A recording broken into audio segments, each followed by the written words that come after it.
Welcome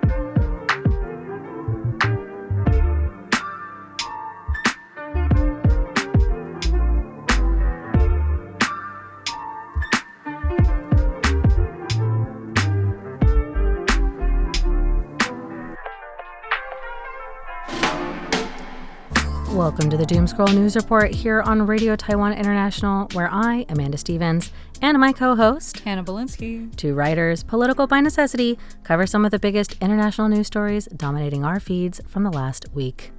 I'm Amanda Stevens, and this week we're tackling the free speech meltdown happening in the United States in the wake of conservative activist Charlie Kirk's assassination, and we have a special interview with the cinematographer for Invisible Nation on what role entertainment can play in creating and informing a more politically engaged public.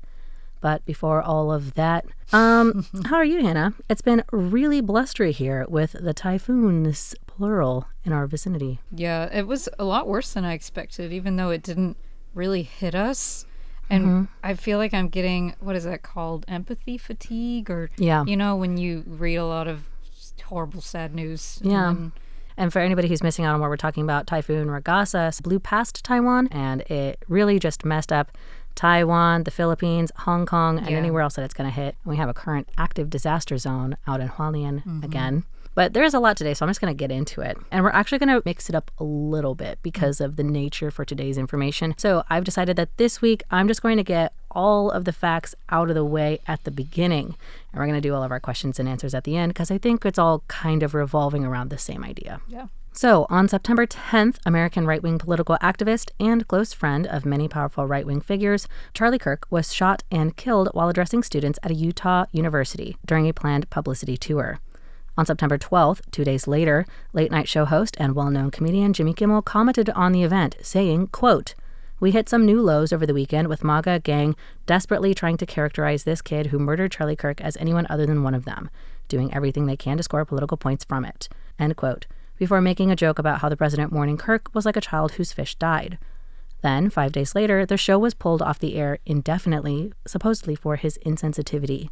The decision also came after threatening comments from U.S. broadcasting regulator Chair Brennan Carr that he would revoke broadcast licenses for the network that airs Kimmel's show and possibly interfere with a larger business merger the company was pursuing over Kimmel's comments. This prompted a gleeful response from Trump, who said that more networks should get licenses revoked for speaking ill of the president and his friends. However, it also prompted a huge backlash across the American public at large, who saw this as a blatant overreach of the American right of freedom of speech. Some of the more surprising critics included Ben Shapiro, Mitch McConnell, Joe Rogan, and Ted Cruz, who said that even though he didn't like what Kimmel had said and he was happy that he had been fired, quote, "If the government gets in the business of saying we don't like what you, the media, have said, we're going to ban you from the airwaves if you don't like what we like, and that will end up bad for conservatives," end quote. The show was reinstated on September 25th, having been pulled off the air for just about a week. In his first post-suspension show, Kimmel opened with a monologue thanking those who supported him, including those whom he has traditionally clashed with a bold argument decrying what had happened to him as an attack on free speech in the USA, saying, quote, "This show is not important. What is important is that we get to live in a country that allows us to have a show like this," end quote, before airing comments that President Trump said himself in 2022. Quote, "If we don't have free speech, then we just don't have a free country. It's as simple as that. If this most fundamental right is allowed to perish, then the rest of our rights and liberties will topple just like dominoes. One by one, they'll go down," end quote. All of this is according to reporting by Luciana Lopez at CNN, Nardine Saad and Ian Youngs from the BBC, and Jesse Hssengar for The Guardian. How available Kimmel Show will be remains to be seen at large, as some TV distributors have come out to say that they will refuse to air it, but the fact remains that it is back on the air. So, Hanna, now that the situation has been put out there, what do you think of the Kimmel suspension in general, and on which side do you fall? It's funny to agree with the likes of Ted Cruz and former iterations of Donald Trump, but I am a free speech absolutist. Even if you say something I find abhorrent, I think you should be able to say that and keep your job and live your life. It's crazy just how intensely everyone reacted to this on both sides. honestly, I found it very reassuring looking or pointing people towards Kimmel's speech. This was something that he said himself as well. This whole situation kind of put into light something that, as divided as America feels right now, this is something that a lot of Americans agree on and really hold up as sort of like something very core and important, is the right to be able to say what you want, even when you don't like what people said. But I think it's also the fact that this was very like blatant. Like when I trying to summarize it, there's no way to get across how clear it was that Kimmel's comments came out. Then Brennan Carr spoke, if we were to quote Ted Cruz again, a man I've said multiple times I really strongly dislike. The booger eater. Wow, that's a new reason.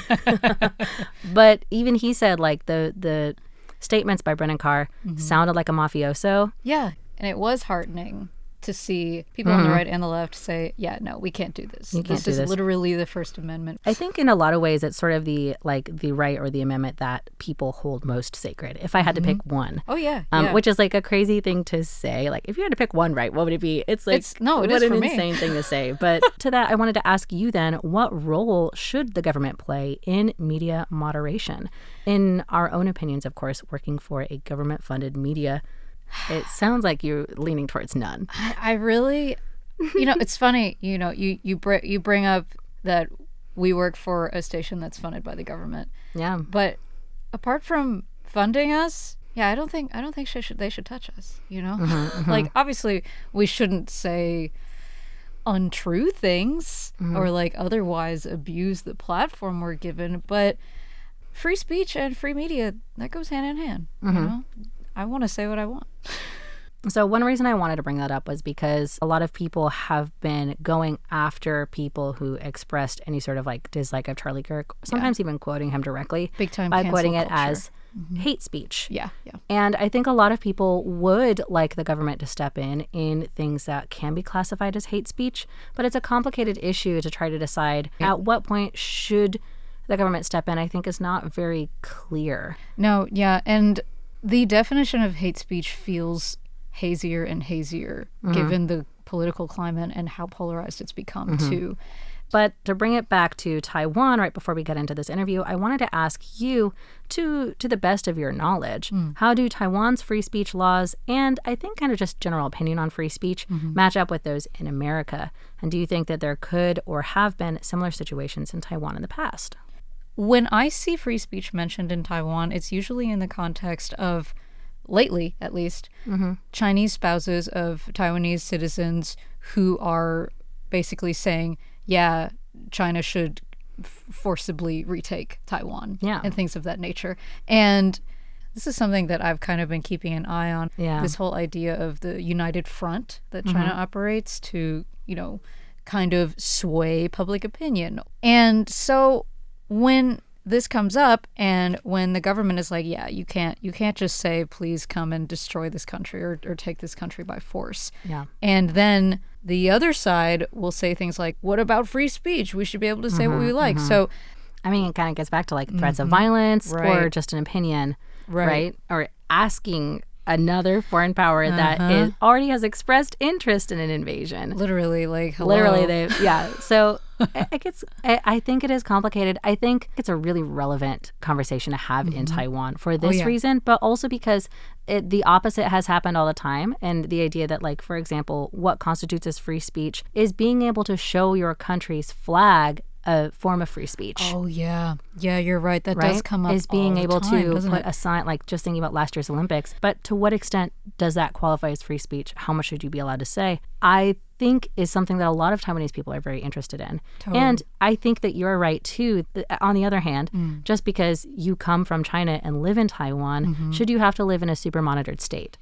Right? It's true. And I mean, it is... You should be able to say what you like, Eric. And so I think that this is going to be something that we're going to continue to come back to. But someone else that I wanted to talk to and that I had the opportunity to talk to about this was our upcoming guest, Michael Geier. He's an Austrian who's been living in Taiwan for some time, and he was the cinematographer for the 2023 Taiwanese documentary Invisible Nation, which aims to tell Taiwan's situation, sort of like historically, global, and currently, from a Taiwanese perspective rather than the Americentric or China-centric light it is often portrayed in. The documentary is the third highest performing Taiwanese documentary ever and had unprecedented access to former President Tsai Ing-wen through both terms of her presidency. So he joined me earlier this week to talk a little bit more about what their aim was in producing the documentary and why they felt it was important to produce, as well as the role that entertainment and film especially can play in informing a more politically informed public.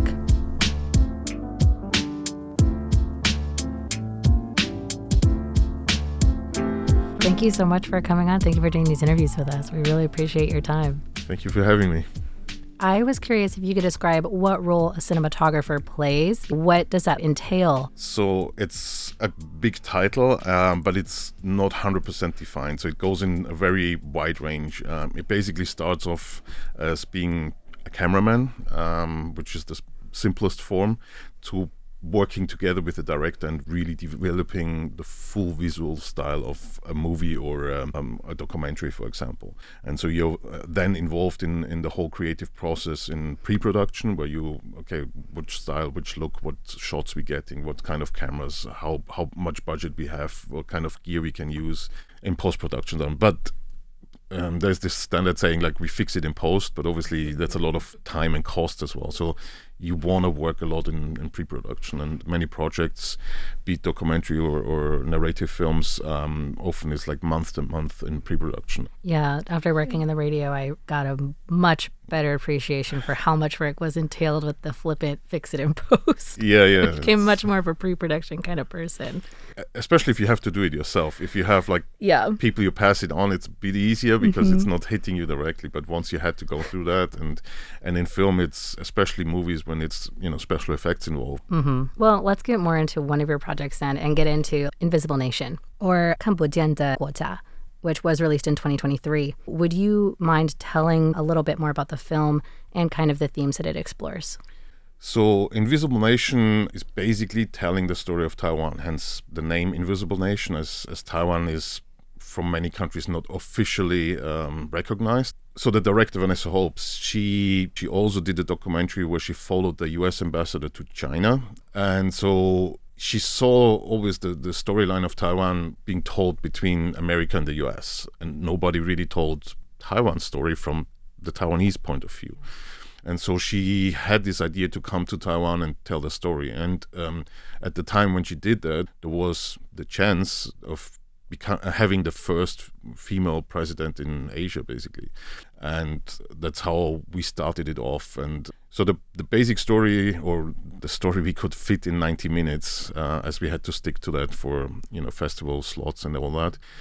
We tried to get basically an overview of Taiwan's history, how complicated and complex it is. And so we tried to kind of summarize that, but also have different people we follow around. So, of course, one main character is Madame President, which we followed through both terms, as we worked 8 years on that. But we also met people who are they started out basically as interns in coming from the Sunflower Movement, and they are now members of parliament here. And so through all these different characters, we get these different points of views. We also have former AIT directors. We have Freddie Lim, the rock star, who also became member of parliament and is now ambassador to Finland, academics and so on. So we try to really paint the whole story and the difficulties Taiwan is in. Of course, 90 minutes won't be covering all of that, but it should be a starting point for everyone so that people can actually connect. And, it's one thing just talking history or making a very dry academic portrait of some historical facts. So we wanted to always connect that with people and give people the option to first get the basic understanding for Taiwan and the complexity of it and the complexity of Taiwan society and its many different cultures that really mix together. And then also giving a good starting point for people to say, okay, well, I'm really interested in that. I want to learn more or see more. Given the nature of the film, and especially given our neighbor China's strong inclination to censor or try to put pressure on anything that would acknowledge Taiwanese statehood in any way, did you guys have any difficulties in releasing the films? So there were different sides to it. So the first part was, as an independent film, what you need is film festivals, ideally even in competitions. And luckily, Vanessa and her husband Ted Hope, who is one of the biggest indie producers in the US. So there is some connection there that helped us immensely. But where you get into the film festivals just to screen it, getting into the competition is even harder. And it was a struggle to a degree to get the film in. Sometimes we were just in the side programs. We got at times confirmations from festivals that they would screen us, and after a while we wouldn't get. You would get ghosted by them later. Yeah, they would say, "Oh, yeah, we couldn't make it," and there were no official reasons ever given. So it was always kind of vaguely, but there is a suspicion that certain influences in the back were running, and we even had parts where, in rather short notice, we got uninvited, but we still made it to ITFA, we made it to Berlin, we made it to Slamdance. We were the closing film for 1 year, for example, and which are overall I think over hundreds of film festivals worldwide that screened us at least in one way or another.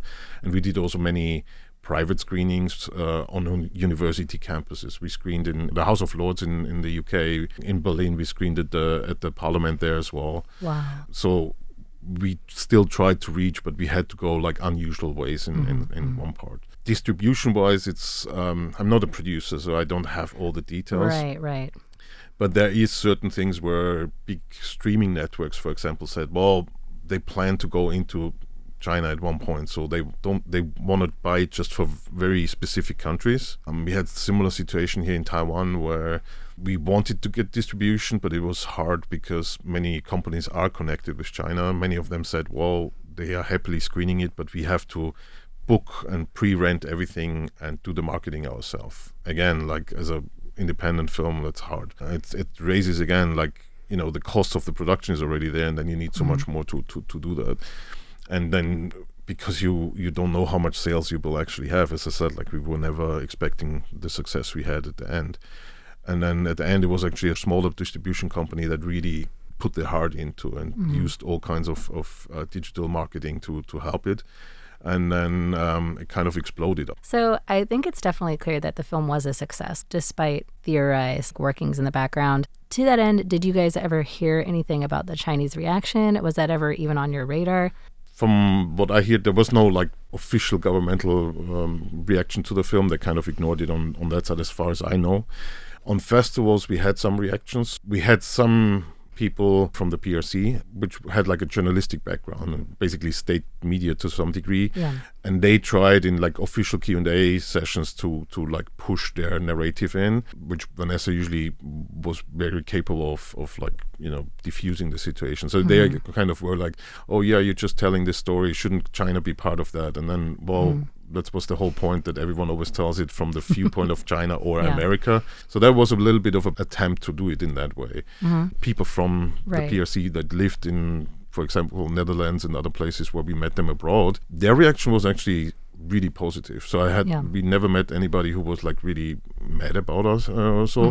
Most of them actually said, well, in that film or in that time frame, they actually learned more about Taiwan's complex history than they ever heard in their home country, and they are understanding the situation much better now. So, but again, of course, I can just talk about the ones who approached us afterwards, let us know that they were from the PRC and that they had connection, and they would not, of course, go in front of a camera or do an interview usually or anything. So this actually also tees up really well the next question I wanted to ask you, which was what you think the role of film can be in informing people about politics, both on a domestic and an international scale. It's a very wide field. So one, of course, is a documentary focusing on politics. For example, Invisible Nation. There's, again, different ways how you can do it. You can do it a very academic approach, very drive, which will be factual, but it will scare off many people because you have to already have an interest to really... Right. And it feels kind of academic in that way, right? It might exactly, make you feel like you're not qualified to watch it. Yeah, and it might require more knowledge ahead of it. And also for the normal person, it's maybe a little bit of a suffering to go watch it through. While if you package it in a more entertaining way or in a more emotional way, which we tried a little bit with Invisible Nation, you capture them and their attention, and the general feedback we always got is like, oh, it's so short. Why is it so short? We want to see more. And that's a good sign, because then you spark interest for later down the road. Another way to do it is you introduce people and their way of life, how it affects them. And, we are all people. We all relate to other people more than just a general topic where some talking head. And through that, you can reach different people who would normally not be interested in politics. And they still might not be very much interested in the politics side. But if they watch that, they might be interested in more things or come and visit. And again, it's something that sparks interest. And once you know people, everything becomes different, because you are personally connected to a place and to the people there. So it sounds to me like the entertainment, and specifically through the lens of film, like through your experience, can be sort of both a grounding force for people when they're trying to connect politics to something that they can relate to, but also like that spark that might get them to then pursue something deeper that they hadn't initially considered. Yeah, exactly. I kind of compare it to like when you take the medicine and as a kid, and then you get like a sugar cube, and so you take the sweetness, but then you get the bitterness, Yeah. So it kind of balances out. Exactly. And attention spans and everything changed in over time now. So if you want to get your message out, you need to package it a bit nicer and just have a different form of transportation, basically. And the content still is valid, the facts are still there. But if you keep the whole 90 minutes sad, you're ending up with like people just going depressed out and don't want to hear about it anymore. And things live from contrast. If you keep it all on one side, it's just, flat. So I want to ask one last question for you, almost backtracking a little bit, but now that we've sort of identified what role entertainment can play in educating people, to what degree do you think that the government should get a final say in what ultimately gets published? Ooh. That's a difficult question. So actually one attack our film got here in Taiwan was we were blamed of taking government money. Which was not true. So we did not take any government money. So that goes a little bit in the direction. So the problem is once you start funding it through the government, there's the danger that there's influence in what you portray. And that's a very dangerous path. I mean, again, there's some areas where that might be completely fine when it's just, tourism or just advertising the country in itself. But once it gets into more serious topics, I think it's supposed to be more independent. The trouble is these days many other storylines you almost certainly have to finance it from your own money first. So you have like a red line which you want to portray, but life changes. Like we didn't expect to shoot 8 years. Also having some support funds be originally funded by the government, but being independent or having private foundations would be, as a filmmaker, of course, highly appreciated. But as I said, it should always be without strings. Yeah, attached. Strings and the control and that's the other thing. If you get producers who give money, often there's certain interest involved. And it sort of reminds me, this might sound like a tangent, but it reminds me of like cautions I've usually heard associated when people discuss a wedding, when they're like, before you accept money from a family member for your wedding, understand that after they give it, they're going to want to have a say in what happens at the party, like from the cake or the decorations or whatever songs you play, where it is, right? And it sounds like it almost the same theory applies to like when you're making a film. Like if someone's going to give you money, ideally it would be no strings attached, but understand that once you accept it, there may be strings attached. They may feel like they have a say in what the final movie or production portrays. Yeah. And it gets worse because once your wedding is over and the banquet is over, it's over. But with a film, you still need to show it to more people. And now you have to actually sell it in addition to everything else. Sell it or at least get it into festivals and all these things. So it's the start points are always the hardest ones, basically.